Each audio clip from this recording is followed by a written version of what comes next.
Hello to all students. Next अपना topic है gametogenesis. Gametogenesis में हम इंट्रोडक्शन देखते हैं। गोनाड्स में जब जर्मिनल एपिथेलियम की सेल्स से युग्मकों का या स्पर्म और ओवा की निर्माण की प्रक्रिया जो होती है उसे हम क्या कहते हैं, युग्मक जनन या गेमेटोजेनेसिस कहते हैं। यानी कि गोनाड्स में उनके गैमेट्स का फॉर्मेशन, चाहे वो मेल गैमेट हो या फीमेल गैमेट हो, उन दोनों की प्रोसेस को हम कंबाइंडली क्या कहते हैं, गैमेटोजेनेसिस या युग्मक जनन की प्रोसेस कहते हैं। इस प्रोसेस से बनने वाली सेल्स में क्रोमोसोम्स की संख्या जो होती है वो हाफ रह जाती है, आधी रह जाती है। यानी कि अगर ह्यूमन की बात करें तो उसमें मदर सेल में 46 क्रोमोसोम होंगे और गैमेटोजेनेसिस प्रोसेस के दौरान उनकी सेल्स में 23 क्रोमोसोम पेयर में रह जाते हैं। और मेल जो जर्म सेल होती है उससे मेल गैमेट्स का यानी स्पर्म का फॉर्मेशन होगा और इस प्रोसेस को हम स्पर्मेटोजेनेसिस कहते हैं। और फीमेल जर्म सेल से फीमेल गैमेट्स या ओवम का फॉर्मेशन होता है और इस प्रोसेस को हम oogenesis या अंडजनन की प्रक्रिया कहते हैं। तो यहाँ पर हम स्पर्मेटोजेनेसिस की प्रोसेस देखेंगे। फर्स्ट यहाँ पर स्पर्मेटोजेनेसिस के बारे में स्टडी करेंगे। ये जो फेस है वो कैसी है, बहुचरण अवस्था है, यानी कि मल्टीपल फेस की स्टेज है और इससे क्या होगा, स्पर्म का फॉर्मेशन होगा। It is defined as a multi step process leading to the production of sperm cells from primordial germ cell. यानी कि इनका उत्पादन कैसे होता है, प्रीमोडियल जर्म सेल से फॉर्मेशन होता है इन मेल गोनाड। इसको हम पीजीसीबी कहते हैं। अब इसकी डेवलपमेंट प्रोसेस देखते हैं।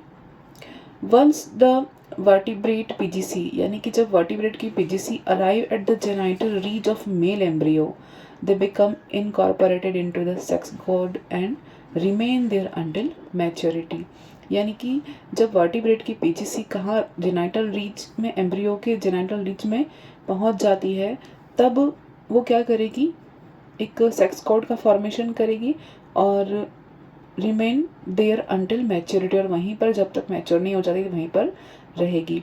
उसके बाद at maturity stage sex cord become internally hollow and form seminiferous tubules. जब मैच्योरिटी आएगी तब क्या होगा, जब वो सेक्स कोड किस में कन्वर्ट हो जाएगी, इंटरनली होलो यानी कि आंतरिक रूप से खोखली हो जाएगी और क्या बनाएगी, सेमिनिफेरस ट्यूब्यूल्स का फॉर्मेशन करेगी और spermatozoa produce and seminiferous tubules, और क्या प्रोड्यूस करेगी, स्पर्मेटोजोआ प्रोड्यूस करेगी सेमिनिफेरस ट्यूब्यूल्स के अंदर।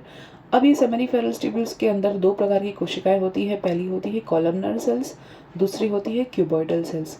कॉलमनर जो सेल्स होती हैं, स्तंभाकार कोशिकाएं जो होती हैं, वो स्पर्मेटोगोनिया कही जाती हैं और क्यूबॉइडल सेल्स जो होती हैं वो क्या बनाती हैं, सर्टोरी सेल्स का फॉर्मेशन करती हैं। यहाँ पर हम प्रीमोडियल जर्म सेल या पीजीसी देखते हैं, वो क्या बनाती है, स्पर्मेटोगोनिया फॉर्मेशन करती है। और ये प्रोसेस हम आगे देखते हैं। ये तो वन लाइनर प्रोसेस हो गई फ्लो चार्ट से। अभी हम इसकी पूरी डिटेल प्रोसेस का स्टडी करेंगे। अब यह देखते हैं कि 3 stages of production of spermatozoa from spermatocyte, यानी कि स्पर्मेटोसाइट से स्पर्मेटोजोआ फॉर्मेशन की प्रोसेस होती है, वो 3 स्टेप में हम देखते हैं वन बाय वन। सबसे पहले हम स्पर्मेटोसाइटोजेनेसिस देखेंगे, फिर स्पर्मेटिडोजेनेसिस देखेंगे, उसके बाद होती है स्पर्मियोजेनेसिस प्रोसेस देखते हैं। तो फर्स्ट स्टेप में क्या होता है, फॉर्मेशन ऑफ स्पर्मेटोसाइट। पहली प्रोसेस में क्या होता है, स्पर्मेटोसाइट का निर्माण होता है। दूसरी प्रोसेस में क्या होता है, फॉर्मेशन ऑफ स्पर्मेटिड्स यानी स्पर्मेटिड का निर्माण होता है।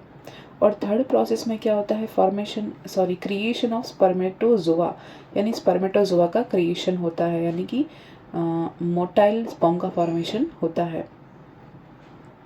अब हम वन बाय वन देखते हैं यहाँ पर एक फ्लो चार्ट से कि जो प्रीमोडियल जर्म सेल होती हैं वो 2M होती है और 2M यानी स्टेम सेल होती है, ये स्टेम सेल्स बनाती है।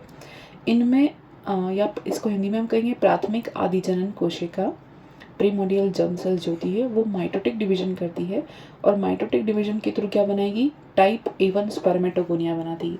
यानी कि पहले बहुत सारे स्पर्मेटोगोनिया का फॉर्मेशन करती है, टाइप A1 स्पर्मेटोगोनिया बनाती है, ये स्टेम सेल के फॉर्म में भी फ्रेज रहती हैं। फिर टाइप A2 बनाती है, फिर टाइप A3 का इससे और डिवीजन होता है, यानी ये माइटोटिक डिवीजन चलता जाता है और टाइप A3 प्रकार की स्पर्मेटोगोनिया बनाती हैं। उसके बाद टाइप A4 प्रकार की स्पर्मेटोगोनिया बनाती है। तो ये पहली प्रारंभिक अवस्था में माइटोटिक डिवीजन के थ्रू बहुत सारी ये स्पर्मेटोगोनिया फॉर्मेशन करती हैं और ये 2n ही रहती है अभी। उसके बाद एक इंटरमीडिएट स्टेज आती है, एक मध्य की अवस्था आती है, इंटरमीडिएट स्पर्मेटोगोनिया। इसके बाद बनती है टाइप बी प्रकार की स्पर्मेटोगोनिया। ये भी कैसी होती है? 2n होती है। अब ये टाइप बी जो स्पर्मेटोगोनिया है, इसे हम यहाँ पर देखते हैं। ये स्पर्मेटोगोनिया क्या करेगी? ये स्टेम सेल का यहाँ पर हम कह सकते हैं कि मॉडिफिकेशन है। अब इसमें क्या देखेंगे हमें? फिर माइटोसिस होगा, इसको हम यहाँ पर ले लेते हैं। इससे भी टाइप ए और टाइप बी दो प्रकार की स्पर्मेटोगोनिया फॉर्मेशन होती है। टाइप बी जो है, यहाँ पर ये माइटोसिस होती है। एक सेल को हम यहाँ ले लेते हैं, यहाँ एक सेल को ले लेते हैं और बाकी सारी जो सेल्स होती हैं, जो इतने सारे डिवीजन हुए, ये सारी सेल्स रेसिड्यूअल फॉर्म में फ्रीज हो जाती है। रेसिड्यूअल यानी अवशेषीय अवस्था में ये फ्रीज रहती हैं। फिर माइटोसिस होगा, इसमें प्राइमरी oocyte का फॉर्मेशन होगा। क्या होगा इस वाली माइटोसिस से? क्या होगा? प्राइमरी oocyte का फॉर्मेशन होगा। ये जो कहेगी वो प्राइमरी oocyte अवस्था कही जाएगी। ये स्टेज 1 होगी। फिर यहाँ से फिर डिवीजन होगा कौन सा? Meiosis first. यहाँ से मियोसिस फर्स्ट होगा, यानी कि हैप्लॉइड स्टेज बनेगी। एन दोनों हैप्लॉइड स्टेज बनेगी और ये क्या कही जाएगी? ये सेकेंडरी oocyte या सेकेंडरी स्पर्मेटोसाइट कही जाएगी। इसे हम क्या कहेंगे? द्वितीयक स्पर्मेटोसाइट कहेंगे। अब इन द्वितीयक स्पर्मेटोसाइट से वापस से इनमें वापस से मियोसिस 2 होगा और मियोसिस 2 से इनमें क्या बनेगा? अगुणित अवस्था ही रहेगी और यहाँ पर ये स्पर्मेटेड बनेंगे। यहाँ पे क्या बनेंगे? स्पर्मेटेड का फॉर्मेशन होगा। स्पर्मेटेड का फॉर्मेशन होने के बाद यहाँ से ये किस में कन्वर्ट हो जाएंगे? ये मॉडिफिकेशन। अब यहाँ ये वाली प्रोसेस क्या कही जाएगी? स्पर्मियोजेनेसिस वाली। जब स्पर्मेटिड से स्पर्मियोजेनेसिस प्रोसेस के थ्रू स्पर्म का फॉर्मेशन होता है, यहाँ तक तो नॉन मोटाइल स्टेज रहती है। फिर ये वाली अवस्था कौन सी कही जाती है? ये वाली मोटाइल अवस्था कही जाती है, यानी चलने वाले या चल शुक्राणु का निर्माण होता है। इसको हम आगे और डिटेल में देखते हैं। यहाँ पे हम एक बार देख लेते हैं कि ये जो है वो ये सर्टोरी सेल्स है। फिर यहाँ ये ल्यूमेन है, स्पर्मेटोगोनिया है, ये पूरी ये स्टेम सेल के फॉर्म में फ्रीज रहती है। और ये लीडिंग कोशिकाएं हैं इसके बाहर की ओर, जो कि टेस्टोस्टेरोन का सिक्रेशन करती हैं। आगे देखते हैं। ये पीछे वाले फ्लो चार्ट को यहाँ पर और हम अच्छे से बना के देख लेते हैं कि टाइप बी जो स्पर्मेटोजेनेसिस वाली टाइप बी जो स्पर्मेटोसाइट थी, ये 2n रहेगी। फिर प्राइमरी स्पर्मेटोसाइट का फॉर्मेशन होता है माइटोसिस के थ्रू। अब यहाँ मेयोटिक डिवीजन हुआ था फर्स्ट, इससे सेकेंडरी स्पर्मेटोसाइट का फॉर्मेशन हुआ और ये फर्स्ट मैच्योरेशन स्टेज कही जाएगी। और इसमें वापस से क्या होगा? सेकेंड डिवीजन होगा। सेकेंडरी स्पर्मेटोसाइट में क्या होगा? सेकेंड मेयोटिक डिवीजन होगा, जो कि मियोसिस के समान होता है। और यहाँ पर 4 स्पर्मेटिड का फॉर्मेशन होता है। इसे ये जो सेकेंड मैच्योरेशन फेज कही जाएगी। अब यहाँ क्या होगा? मॉडिफिकेशंस इन स्पर्मेटिड, यानी स्पर्मेटिड में मॉडिफिकेशन होगा, जिसके थ्रू यानी स्पर्मियोजेनेसिस प्रोसेस के थ्रू क्या बनेगा? स्पर्म का फॉर्मेशन होगा। नेक्स्ट हम इसी को फ्लो चार्ट से फिर से समझ लेते हैं। ये है स्पर्मेटोगोनियम, जो कि द्विगुणित अवस्था वाली स्टेम सेल मान लेते हैं। इनमें क्या होता है? माइटोसिस हो रहा है, यानी समसूत्री विभाजन हो रहा है। समसूत्री विभाजन से ये बहुत सारी यानी मल्टीप्लिकेशन फेज है। ये कौन सी फेज है? First phase. इसमें 3 स्टेप्स होती हैं। पहली मल्टीप्लिकेशन फेज, ग्रोथ फेज और मैच्योरेशन फेज। तो ये गुणन अवस्था है और यहाँ पर गुणन हो रहा है। ये बार डिवाइड करके 2n स्पर्मेटोगोनिया का फॉर्मेशन कर रही हैं। क्या कर रही हैं? 2n स्पर्मेटोगोनिया का फॉर्मेशन कर रही हैं। तो इसको हम यहाँ पर लिखा है, एक थ्योरी पार्ट से भी समझ लेते हैं कि जननी कोशिकाओं में या प्राथमिक जनन कोशिका में या प्रीमोडियल जर्म सेल्स क्या होती हैं? अविभेदित होती हैं, यानी ये अनडिफरेंशिएटेड हैं अभी। इनके केंद्रक बड़े होते हैं, बड़े बड़े न्यूक्लियस होते हैं और ये माइटोसिस डिवीजन के थ्रू यानी समसूत्री विभाजन के द्वारा बार बार विभाजित होती हैं और क्या बनाती हैं? बार बार डिवीजन करके माइटोटिक डिवीजन के थ्रू क्या बनाती हैं? स्पर्मेटोगोनिया का या शुक्राणुजन का निर्माण करती है। हिंदी में क्या कहेंगे? शुक्राणुजन। ये कुछ परिधि में स्थित रहकर नए शुक्राणु के लिए स्थायी स्रोत का निर्माण करती हैं और कुछ स्पर्म के निर्माण में भाग लेती हैं। यानी कि सारी की सारी स्पर्मेटोगोनिया एक साथ डिवाइड नहीं होती हैं। इनमें से कुछ तो होती जो जो रेसिड्यूअल फॉर्म में चली जाती हैं, यानी कि ये परिधि में ही रह जाती हैं। कुछ और स्थायी एक शुक्राणु के लिए स्थायी स्रोत का निर्माण करती हैं, यानी कि कुछ फ्रीज रह जाती हैं या रेसिड्यूअल फॉर्म में रह जाती हैं, जो दूसरे नए बनने वाले शुक्राणु के लिए एक सोर्स के लिए सोर्स का काम करेंगी। और इनमें से एक जो है, या हम एक को लेके हमें आगे लेंगे, लेकिन कुछ जो है कोशिकाएं वो ही केवल स्पर्म निर्माण में चली जाती हैं आगे। तो कई सारी स्पर्मेटोगोनिया बनती हैं, उनमें से कुछ तो स्पर्म फॉर्मेशन करेंगे और कुछ बाकी रह जाएंगी रेसिड्यूअल फॉर्म में। यहाँ तक सबको क्लियर है? अब है ग्रोथ फेज। सेकेंड जो फेज होती है वो क्या है? ग्रोथ फेज या वृद्धि अवस्था। यहाँ से एक सेल हमने ले ली और इस सेल को हमने क्या बोला? Primary spermatocyte. एक सेल को, या जो यहाँ पर जो स्पर्मेटोगोनिया थी ये क्या है? Primary spermatocyte. इसमें भी क्या हो रहा है? डिवीजन माइटोटिक ही हो रहा था। अब यहाँ पर क्या होगा? ये वाली जो फेज है इनमें कौन सा डिवीजन होगा? मियोसिस होगा। इनमें अर्धसूत्रीय विभाजन होगा या मियोसिस होगा। ये मियोसिस फर्स्ट है। ये मियोसिस फर्स्ट से ये कैसी बन रही है? हैप्लॉइड सेल्स का फॉर्मेशन हो रहा है। यहाँ पर ये हैप्लॉइड या अगुणित कोशिकाएं बन रही हैं। इन्हें क्या कहेंगे? Secondary spermatocyte. ये कौन सी कोशिका कही जाएंगी? सेकेंडरी स्पर्मेटोसाइट या द्वितीयक शुक्राणु जन कोशिका कही जाएंगी। अब इनमें क्या होगा? ये तो फर्स्ट मैच्योरेशन डिवीजन हुआ। ये मैच्योरेशन का पार्ट हो गया। ग्रोथ फेज में कोई डिवीजन नहीं होता। ग्रोथ फेज में केवल क्या होती है? सेल का जो साइटोप्लाज्म में वृद्धि होगी, सेल के केंद्रक में वृद्धि होगी और कोशिका कैसी हो जाएगी? बड़ी हो जाएगी। क्योंकि इनमें डिवीजन होना है इसलिए वो डिवीजन के लिए रेडी होती है। तो वृद्धि अवस्था में कोई डिवीजन नहीं होता। वृद्धि अवस्था में केवल कोशिका का आकार बड़ा होता है। अब हम देखते हैं इनमें क्या होता है? सेकेंडरी मैच्योरेशन डिवीजन होता है। ये क्या होता है? सेकेंडरी स्पर्मेटोसाइट में सेकेंड मैच्योरेशन डिवीजन होगा, यानी द्वितीयक परिपक्वन विभाजन होगा, जो कैसा होता है? समसूत्री होता है। इसलिए हैप्लॉइड अवस्था में ही रहते हैं दोनों। इनमें माइटोटिक डिवीजन होगा और ये 4N या 4 हैप्लॉइड स्पर्मेटिड का फॉर्मेशन करती हैं। क्या करती हैं? ये डिवीजन होकर 4 स्पर्मेटिड का डिवीजन करती हैं। अब ये स्पर्मेटिड के डिवीजन तक तो परिपक्वन की अवस्था रही, ये परिपक्वन अवस्था। अब कौन सी अवस्था होगी? अब लास्ट वाली यानी स्पर्मियोजेनेसिस वाली, यानी इन अगुणित स्पर्मेटिड से नॉन मोटाइल या अचल स्पर्मेटिड से मोटाइल स्पर्म का फॉर्मेशन हो रहा है, यानी चल ये टैल आ गई इनकी, यानी इनमें क्या हो रहा है? मॉडिफिकेशन हो रहा है, रूपांतरण होगा। रूपांतरण के द्वारा ये कैसी बन जाएंगी? चल अवस्था वाले स्पर्म बन जाएंगे। तो ये वाली प्रोसेस क्या कही जाती है? स्पर्मियोजेनेसिस अवस्था कही जाती है। अब वृद्धि अवस्था को भी एक बार देख लेते हैं कि पीजीसी या प्रीमोर्डियल जर्म सेल से बने समसूत्री विभाजन से स्पर्मेटोगोनिया में विभाजन बंद हो जाते हैं। अब इनमें डिवीजन बंद हो गया। अब इनमें क्या होती है? केवल वृद्धि होती है, केवल इसका आकार बढ़ा होगा, इंक्रीज होगा। साइटोप्लाज्म और न्यूक्लियस और न्यूक्लियर सब्सटेंस का यहाँ पर वृद्धि होगी। इन्हें प्राइमरी स्पर्मेटोसाइट कहेंगे। ये क्या करेंगी? इनमें सिर्फ पोषक पदार्थों में वृद्धि होगी, सिर्फ न्यूट्रिशन का जो होगा वहाँ पर इंक्रीमेंट होगा।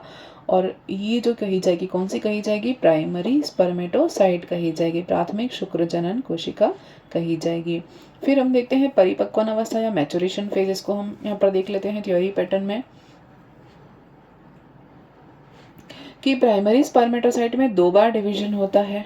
2 बार डिवीजन कौन सा? एक बार फर्स्ट अर्धसूत्री होगा और दूसरी बार सेकंड अर्धसूत्री होगा। तो फर्स्ट जो मियोसिस हो रहा है, फर्स्ट डिवीजन या फर्स्ट मैच्योरेशन डिवीजन कहते हैं इसको। क्या कहते हैं?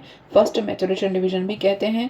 फर्स्ट मैच्योरेशन डिवीजन से क्या बनेगा? 2 डॉटर सेल्स बनती हैं। ये 2 डॉटर सेल्स बन गई, जिन्हें हमने क्या बोला? सेकेंडरी स्पर्मेटोसाइट बोला। इन डॉटर सेल्स को हमने क्या बोला? सेकेंडरी स्पर्मेटोसाइट कहा। इनमें द्वितीयक परिपक्वन विभाजन होता है। इनमें क्या होगा? सेकेंडरी स्पर्मेटोसाइट में क्या हो रहा है? सेकेंड मैच्योरेशन डिवीजन हो रहा है। और सेकेंड मैच्योरेशन डिवीजन से क्या बनता है? स्पर्मेटिड का फॉर्मेशन होता है। इससे यह कैसा होता है? यह समसूत्री होगा या ये मियोटिक प्रकार का होगा। सेकेंड मियोसिस वाला जो होता है वो किसके समान होता है? मियोटिक डिवीजन के समान होता है। अतः प्रत्येक अगुणित द्वितीयक शुक्र कोशिका के विभाजन से क्या बनेगा? 2 स्पर्मेटिड या शुक्राणु पर्व का निर्माण होता है। यानी टोटल कितना हो रहा है? 4 फॉर्मेशन होता है। इन 2 परिपक्वन विभाजन के फलस्वरूप प्रत्येक स्पर्मेटोसाइट से 4 स्पर्मेटिड्स बनते हैं। इसके बाद की जो दूसरी स्टेप है वो कौन सी है, स्पर्मियोजेनेसिस का।